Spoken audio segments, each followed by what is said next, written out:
Mercies. Welcome back to my channel. Hope everyone is doing great. Just wanted to hop on and think out loud for a second. And I wanted to talk about the term God's chosen people, the chosen ones. Because to me, everybody and everyone are two different words for this reason. Because the word everybody is pertaining to the body. But the word everyone is pertaining to the one consciousness that creates all of the bodies. That's the difference between the word everybody and everyone. So when you talk about the chosen ones, it is pertaining to the one who chose to recognize that one consciousness that is within everybody. That's the chosen one. You chose to acknowledge that one in you. That's what the chosen one means. It don't mean a certain set of people. We all are of that consciousness, of the Creator. You know, it is the consciousness that gives life to the body. And when the consciousness leaves, the body drops dead. So that invisible awareness that we all carry, that is life. That is the one thing that gives us all movement. And like I said, when it leaves, your spirit leaves, the body drops, because you're not the body. That's not who you are. And when you realize that, and you live your life from that perspective, that means you're the one that chose to be the one. The one isness of all creation. You chose to acknowledge your connection to that and your identity as that one consciousness.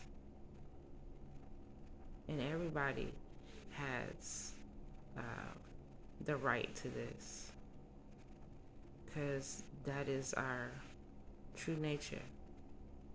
And everything else that you believe is pure hypnosis. Yeah. You refuse to research where a lot of this knowledge that we've been taught comes from. So you are in sort of a disposition. I ain't blaming you, because I understand how this society works. But at the same time, if you allow yourself to be fooled by these people, you can't blame nobody. So I feel like it's our business to know who we are, and stop trying to separate ourselves from God, because that is, it's kind of like a form of psychosis, because there is no distance between you and the Creator. You can't be without the driving force of the Creator. None of us can. So what are you out here looking for in this realm that's so full of people's ideas that turn out to be it don't turn out good. Turn out to be, some backhanded, undermined evil that you are accepting into yourself as your truth. And it ain't doing us no good. Look around, be honest with yourself. Don't be afraid to know some things about yourself. Don't be afraid of information. Because if you say that the Creator created everything, then what is it that you have to be afraid of knowing? Even if you do look to see what witchcraft is, what you scared of? If the Creator created everything, see, these people want to scare you away from your power. You get scared. That is the effects of believing in the wrong shit. You don't need to be afraid of nothing and no one. You should be afraid of why you're afraid and figure that shit out. Anyway, I get a little passionate talking about it because, there's a deeper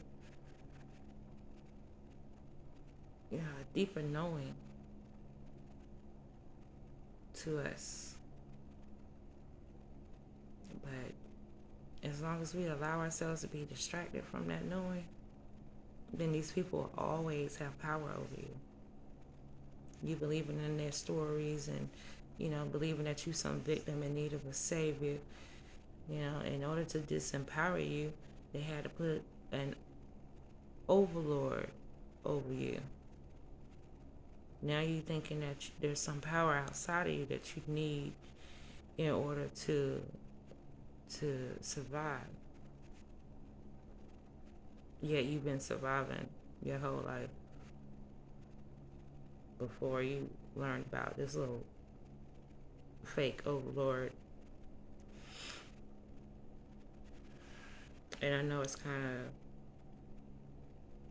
of hard to digest that you are invisible and timeless.